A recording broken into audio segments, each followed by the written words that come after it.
Bismillahirrahmanirrahim. Assalamualaikum warahmatullahi wabarakatuh. Hamdan wa syukurillah, salatan wassalam ala rasulillah. Alhamdulillahirrahmanirrahim. Pada kesempatan kali ini kita masih bisa bertemu kembali dalam mata kuliah kimia inti walaupun masih dalam keadaan virtual ya. Eh, Perkenalkan kami dari kelompok 5, yakni saya Ahmad Zulfikor, kemudian ada rekan-rekan saya Maya Sofia Azkia dan Raden Indah Rofia Lazahro. Akan mempresentasikan mengenai radioaktivitas yang pada mata kuliah ini diampu oleh dosen pengampu yakni Ibu Dr. Lisa Rahmawati SMP Kim dan juga Ibu Riri Aisyah MPD. Sebelum kita memulai presentasi, alangkah baiknya kita mengaji terlebih dahulu kepada saudari Indah. Saya persilahkan. A'udzu billahi minasyaitonir rajim. Bismillahirrahmanirrahim. Alif lam mim. Allahu la ilaha illa huwal hayyul qayyum. نزل عليك الكتاب بالحق مصدقا لما بين يديه وأنزل التوراة والإنجيل من كل هدى للناس وأنزل الفرقان إن الذين كفروا بآيات الله لهم عذاب شديد والله عزيز ذو انتقام إن الله لا يخفى عليه شيء في الأرض ولا في السماء هو الذي يصوركم بالأرحام كيف يشاء لا إله إلا هو العزيز الحكيم Sadaqallahul azim. Baik, terima kasih kepada Indah yang telah mengaji pada kegiatan kali ini. Mudah-mudahan kita semua diberi keberkahan dan juga dipermudah dalam pembelajaran kali ini dan juga diberikan pahala yang berlipat ganda, terlebih pada hari ini merupakan hari pertama bulan suci Ramadan. Baik, untuk materi pertama akan disampaikan oleh saya mengenai radioaktivitas. Nah, baik, sebelum kita membahas mengenai radioaktivitas, kita ingat kembali bahwa struktur dari atom itu yakni ada inti atom dan juga elektron-elektron yang mengelilingi inti atom. Nah, biasanya suatu reaksi kimia ini terjadi berkaitan langsung dengan elektron-elektron terluar atau elektron valensi. Nah, bagaimana dengan intinya? Nah, ternyata ada juga reaksi inti, di mana reaksi inti ini terjadi ketika suatu inti atom tidak stabil. Nah, reaksi inti ini terbagi menjadi dua. Ada reaksi spontan dan non-spontan. Reaksi spontan ini dinamakan dengan peluruhan, sedangkan non-spontan itu reaksi transmutasi. Nah, reaksi transmutasi ini terjadi pada inti atom yang stabil ataupun tidak stabil. Sedangkan reaksi peluruhan ini terjadi pada inti atom yang tidak stabil. Fokus kita pada pembelajaran kali ini pada reaksi peluruhan. Nah, reaksi peluruhan. Tadi dikatakan bahwa reaksi peluruhan itu yaitu reaksi yang terjadi ketika suatu inti atom tidak stabil. Nah, suatu zat yang memiliki inti atom tidak stabil dinamakan dengan zat radioaktif. Sedangkan radioaktivitas merupakan gejala-gejala yang ditimbulkan dari inti atom yang tidak stabil. Selanjutnya, nah radioaktif atom atau suatu atom radioaktif ini ditemukan pertama kali oleh pasangan Mary dan juga Pierre. Yang ditemukan yaitu unsur polonium dan juga radium. Nah, seiring berkembangnya zaman, radioaktif ini ditemukan gitu. Ditemukan. Setiap isotop yang memiliki nomor atau bernomor 83 ke atas itu dinyatakan sebagai radioaktif atau yang disebut dengan radioisotop. Kemudian jika isotop yang memiliki nomor atom 83 ataupun di bawah 83 itu dinyatakan dengan isotop stabil. Nah, pada reaksi peluruhan ini akan untuk mencapai kestabilannya akan menghasilkan suatu energi, yaitu biasanya berupa kalor dan juga radiasi dan juga partikel. Nah, radiasi ini berupa sinar alfa atau sinar beta dan juga sinar gamma. Di mana sinar alfa ini yaitu radiasi yang muatannya positif. Sinar beta itu radiasi yang muatannya negatif dan sinar gamma yaitu radiasi yang muatannya netral. Nah, di sini tadi sudah dijelaskan bahwa semua isotop yang bernomor di atas 83 bersifat radioaktif atau radioisotop. Tadi sudah dijelaskan. Nah, selanjutnya radionuklida. Nah, ini namanya adalah radionuklida yang mengalami perubahan dinamakan radionuklida induk. Jadi, suatu radioaktif gitu ya, radionuklida itu akan mengalami peluruhan. Nah, ini dinamakan dengan ini dinamakan dengan radionuklida. Ini merupakan radionuklida induk. Ketika diluruhkan, maka ini akan menjadi radionuklida anak. Di mana radionuklida anak ini bisa stabil ataupun tidak stabil. Jika stabil, dia tidak akan mengalami lagi peluruhan, tetapi jika stabil tadi tidak mengalami peluruhan kembali, tapi ketika dia tidak stabil gitu, maka dia akan mengalami peluruhan yang kedua. Nanti akan dibahas mengenai peluruhan berkelanjutan ya, peluruhan ada peluruhan sekundernya. Seperti itu. Baik, selanjutnya peluruhan radionuklida. Di sini kita terdapat 3 jenis ya peluruhan radionuklida. Yang pertama ada peluruhan alfa, peluruhan beta, dan juga peluruhan gamma. Dan beta ini nanti akan kebagi lagi menjadi 3. Nanti akan dijelaskan. Oke, pertama kita akan bahas mengenai peluruhan alfa. Nah, peluruhan alfa ini menghasilkan partikel alfa monoenergetik. Nah, walaupun demikian, peluruhan alfa ini terjadi tidak langsung kepada energi paling rendah, tetapi ada energi transmisi, yaitu berupa alfa, nanti akan dijelaskan. Nah, di mana memiliki persamaan reaksinya yaitu ED sama dengan EA ditambah EG sama dengan M1 kurangi M2 kurangi MA dikali C pangkat 2. ED ini merupakan tadi ya energi peluruhan sama dengan EA energi kinetik alfa ditambah energi ground state atau energi dasar. Nah, sama dengan M1 atau juga ya bisa M1 sama dikurangi M2 dikurangi MA dikali C kuadrat. M1 ini yaitu massa dari nukleotida induk, M2 itu nuklida ya bukan nukleotida, nuklida induk dikurangi nuklida anak, kemudian dikurangi M alpha. Mengapa M alpha? Karena di sini akan menghasilkan suatu partikel alfa. Nanti akan dijelaskan lebih lanjut pada contoh. Nah, peluruhan alfa ini menghasilkan lebih dari satu macam nuklida anak dengan perbedaan massa yang relatif besar. Jadi ini bisa menghasilkan berbagai macam, lebih dari satu macam nuklida anak. Gitu. Selanjutnya radionuklida induk ini berubah menjadi partikel alfa yang dikenal dengan nuklida atom helium dan nuklida lain dengan massa sebesar massa nuklida induk dikurangi dengan massa satuan inti. Nah, kita langsung ke contohnya. Di sini diketahui ada suatu radioisotop Rn ya bernomor 222 ini menjadi polonium ya. Di mana 218 alfa ED. Nah, ini masukin ke rumus ya, rumus yang tadi yang di sini. Nah, kita lihat di sini adalah nuklida induk, di mana nuklida induk ini diturunkan. Nah, tadi ini ya, bahwa radionuklida induk ini berubah menjadi partikel alfa yang dikenal dengan nuklida atom helium dan nuklida lain dengan massa sebesar massa nuklida induk dikurangi dengan 4 massa satuan inti. Nah, ini nuklida induk diturunkan, kan tadi dikatakan bahwa bisa lebih dari satu nuklida anak.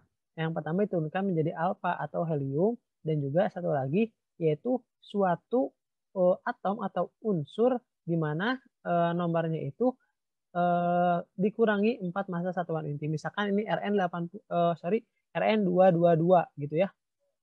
Maka dia akan berubah menjadi polonium yang memiliki nomor massanya adalah 218 karena dikurangi 4 ya. 222 dikurangi 4 jadi 218. 4-nya kemana? Nah inilah 4-nya di sini ada partikel alfa, di mana partikel alfa ini adalah suatu helium yang memiliki nomor massa 4 gitu. Nah, kemudian di sini kita lihat bahwa dari Rn ini mengalami peluruhan selama 3,82 hari.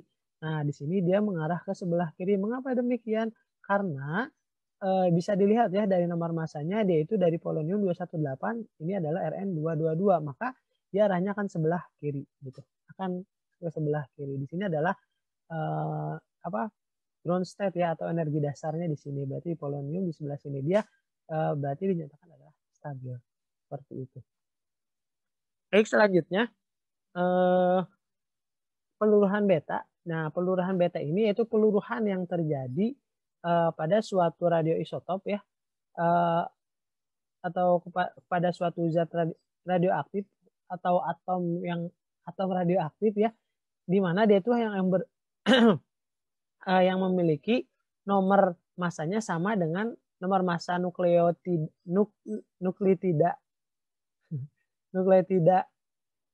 anak itu sama dengan nuklida induk gitu. Nah, lihat misalkan di sini 288 dan di sini 288 ini sama.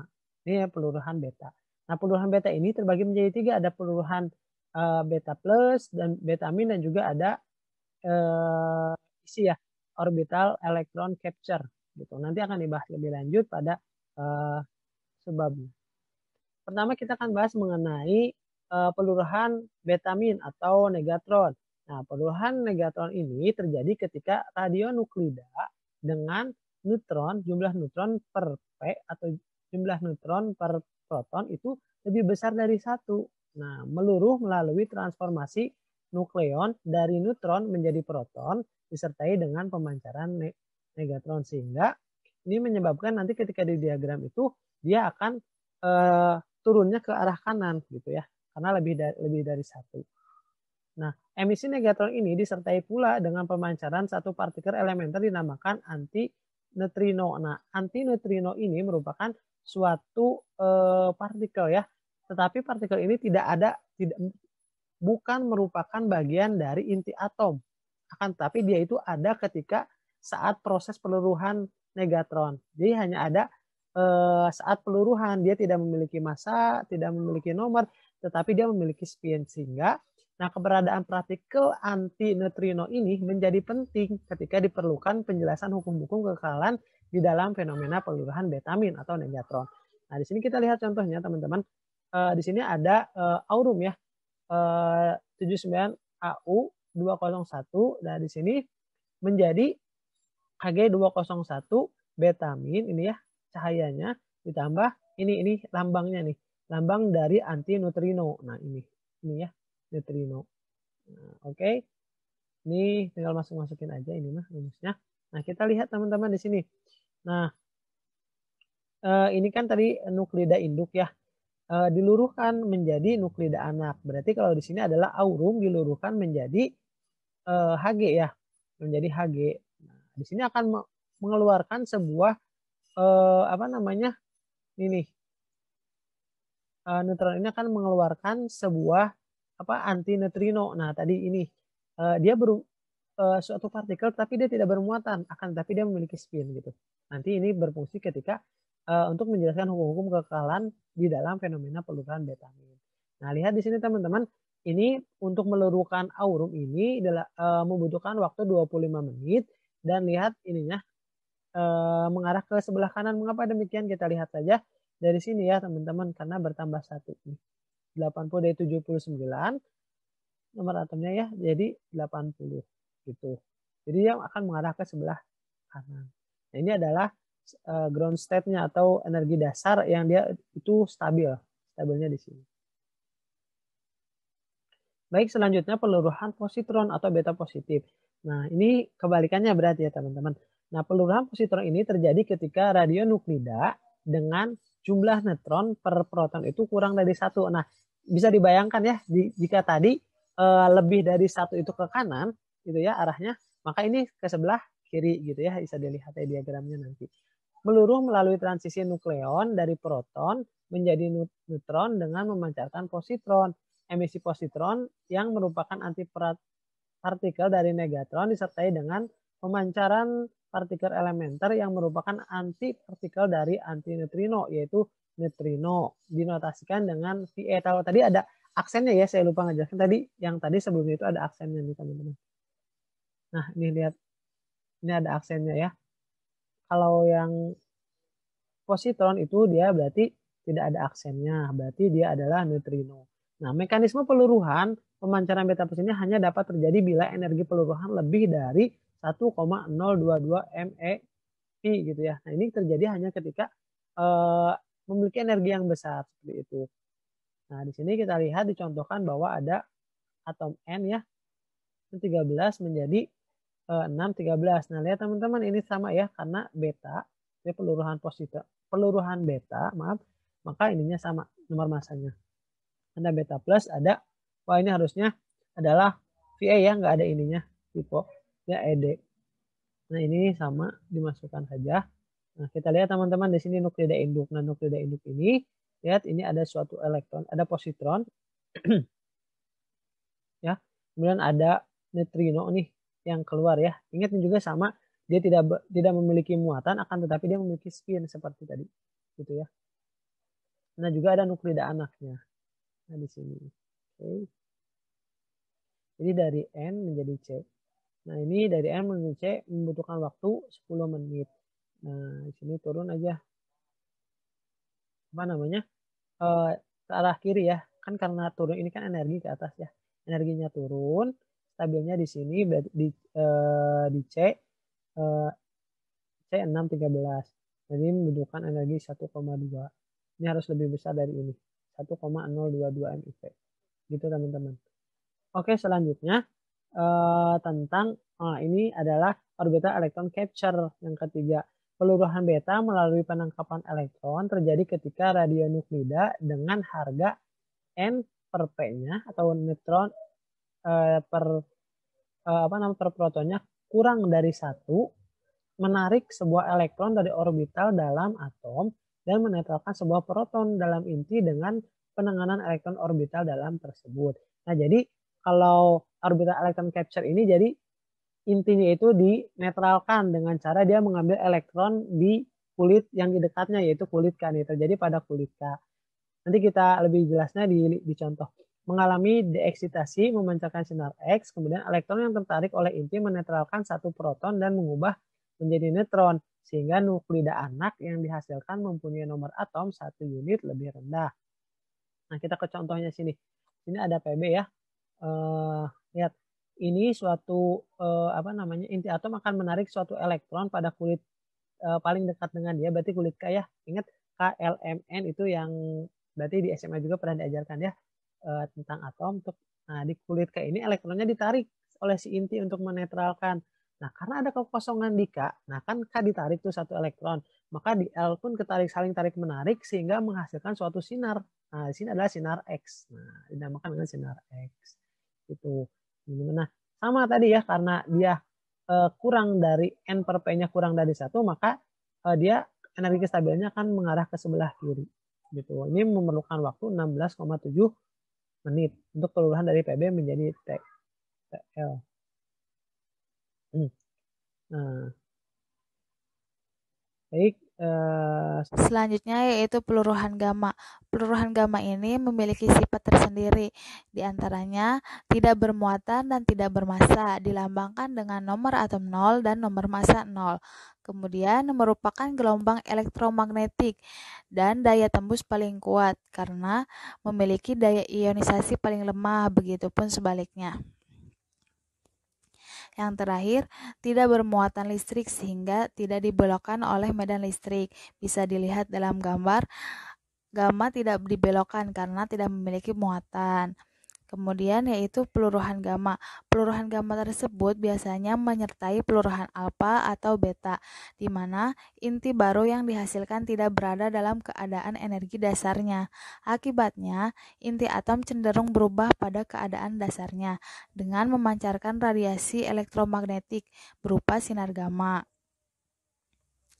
Maksudnya yaitu peluruhan gamma merupakan peluruhan dari radionuklida anak, hasil dari peluruhan alfa atau peluruhan beta yang berada pada tingkat energi eksitasi. Inti interaksi dapat kembali ke keadaan dasarnya dengan memancarkan foton yang bersesuaian. Foton yang dipancarkan disebut sinar gamma. Pemancaran sinar gamma tidak menyebabkan nomor massa atau nomor atom berubah. Contohnya yaitu jika unsur X memiliki nomor atom A dan memiliki nomor massa Z, maka hasilnya tetap sama karena tidak menyebabkan nomor massa atau nomor atom berubah. Selanjutnya yaitu peluruhan gamma sering disebut dengan transisi isomerik dan konversi internal elektron, di mana transisi isomerik merupakan bentuk peluruhan yang terjadi pada inti yang mengalami perubahan dari tingkat energi satu ke tingkat energi lainnya, yang disertai dengan peluruhan radiasi gamma. Maksudnya, transisi isomerik didahului oleh peluruhan alfa atau peluruhan beta yang tidak menghasilkan nuklida anak pada tingkat energi dasar, melainkan pada keadaan tingkat energi tereksitasi yang ketika berpindah ke tingkat energi dasar akan disertai dengan pemancaran radiasi gamma. Nah, apabila tingkat energi tereksitasi dapat dideteksi dengan waktu paruh yang terukur, maka tingkat energi tersebut dikatakan tingkat energi isomerik atau metastabil. Yang kedua yaitu konversi internal, di mana peluruhan ini terjadi pada radiasi gamma yang fotonnya akan berinteraksi dengan salah satu elektron orbital, dan elektron orbital tersebut akan terpental keluar. Nah, tempat yang kosong ditinggalkan oleh elektron tersebut akan diisi oleh elektron dari kulit yang baru. Bisa dilihat dari gambar pertama yaitu nukleotida induk, kemudian turun ke metastabil, kemudian ke tingkat energi terendah. Selanjutnya, peluruhan beruntun. Nah, peluruhan beruntun ini yaitu terjadi jika terus-terusan tadi dikatakan bahwa ketika nuklida A meluruh menjadi nuklida B, nah kemudian nuklida B ini dia masih tidak stabil, maka dia akan menyetabilkan lagi, diluruhkan kembali menjadi nuklida C. Maka nuklida A merupakan nuklida induk dari B, dan nuklida B merupakan induk dari nuklida C, dan nuklida B merupakan nuklida anak dari nuklida A, gitu ya. Ini induk gitu ya. Oke, selanjutnya. Nah, laju perubahan radionuklida induk A ini adalah negatif DNA per dt sama dengan lambda A dikali Na, di mana negatif ini menunjukkan bahwa adanya peluruhan atau pengurangan dari nuklida A. Tuh. Kemudian untuk laju pertumbuhan radionuklida anak B, atau ini ya, nuklida B ini adalah negatif DNB per dt sama dengan lambda A dikali Na dikurangi lambda B dikurangi NB. Nah, sama negatif ini juga bermaksud artinya bahwa dia itu meluruh, ya, mengurang berarti. Nah, dari kedua persamaan ini akan menghasilkan suatu hubungan di mana NBT pada waktu tertentu itu lambda A per lambda B dikurangi lambda A dikali Na0 dikali E dipangkatkan negatif lambda A kali T dikurangi E dipangkatkan negatif lambda B kali T, ini harusnya ini enggak ada ya, ditambah NB pada keadaan 0 E dikurangi lambda B T gitu. Nah, maka ini bila T-nya 0 katanya hanya ada radionuklida A. Nah, bila T-nya 0 maka hanya ada nuklida A, maka NB0 itu sama dengan 0. Nah, NB0 ini sama dengan 0, kira-kira akan menghilang. Jadi hanya ini saja berarti NBT sama dengan lambda A per lambda B kurangi lambda A Na0E dipangkatkan negatif lambda A kali T dikurangi E dipangkatkan negatif lambda B dikali T. Jadi intinya si ininya NB0-nya itu hilang karena jika diketahui T-nya adalah 0 gitu.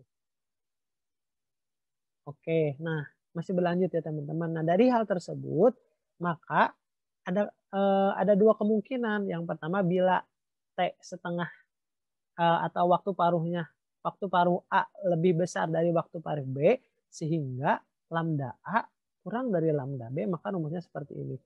NBT sama dengan lambda A per lambda B kurangi lambda A dikali NA0 E pangkat lambda A kali T itu menjadi, ini ada perpindahan luasnya seperti biasa, menjadi NBT per NAT sama dengan ini lambda A per lambda B dikurangi lambda A. Ini adalah suatu persamaan kesetimbangan transien. Nah, ini ya teman-teman bisa pakai cara matematika ya. Ini dikali silang gitu ke atas, ini menjadi seperti ini. Atau bisa juga dikatakan bahwa AAT sama dengan ABT dikurangi lambda A kurangi NBT. Nah, ini ya. Teman, ini ada menggunakan matematika lah, pindah-pindah ruas ya. Oke, selanjutnya jika T setengahnya B, jika waktu paruh B itu kurang dari waktu paruh, kebalik ini. Jika waktu paruh A kurang dari waktu paruh B, sehingga lambda ini akan lebih besar dari lambda B. Pada keadaan ini, radionuklida induk meluruh lebih cepat daripada radionuklida anaknya. Jenis peluruhan yang seperti ini tidak dapat menghasilkan suatu kesetimbangan radioaktif. Dia tidak akan menghasilkan kesetimbangan radioaktif. Nah, berikut ini diberikan beberapa contoh nih peluruhan beruntun yang masing-masing menghasilkan kesetimbangan transien, sekuler, dan tidak ada kesetimbangan radioaktif. Yang pertama, menghasilkan keseimbangan transien antara MO menjadi TC. Nah, ini bisa teman-teman lihat ya. Untuk meluruskan MO ini, diperlukan waktu 66 jam menjadi TC, kemudian distabilkan lagi. Ini berarti beruntun ya teman-teman. Ini juga sama, menghasilkan keseimbangan sekuler. Kemudian ini adalah tidak menghasilkan keseimbangan radioaktif antara Bi, bismut dengan polonium. Jadi dia tidak ada keseimbangan radioaktifnya, akan terus-terus tidak stabil seperti itu.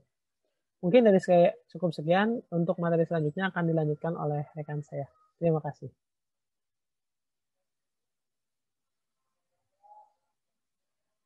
Peluruhan zat radioaktif. Zat-zat radioaktif meluruh dengan memancarkan sinar-sinar radioaktif sampai akhirnya menjadi stabil. Peluruhan zat radioaktif adalah akibat dari proses yang terjadi dalam inti atom. Kurva peluruhan suatu zat radioaktif berbentuk eksponensial. Bisa dilihat dalam rumus. N merupakan jumlah inti yang tersisa, N0 merupakan jumlah inti mula-mula, T merupakan selang waktu peluruhan, dan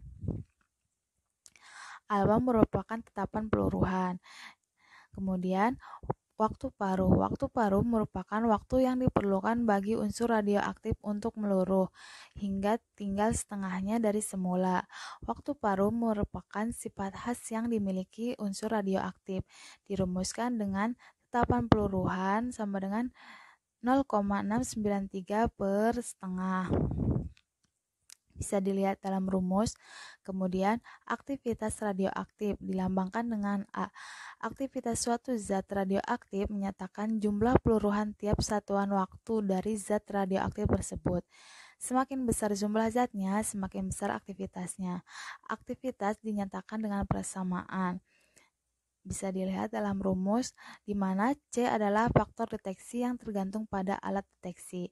Nah, secara eksponensial dinyatakan aktivitas sama dengan aktivitas 0 dikali elektron dikali min ketetapan dan dikali selang waktu peluruhan. Skema peluruhan. Proses peluruhan suatu inti menjadi radioaktif dari keadaan tidak stabil menjadi stabil ternyata menempuh tahapan tertentu. Tahapan peluruhan tersebut digambarkan menjadi suatu skema yang disebut dengan skema peluruhan.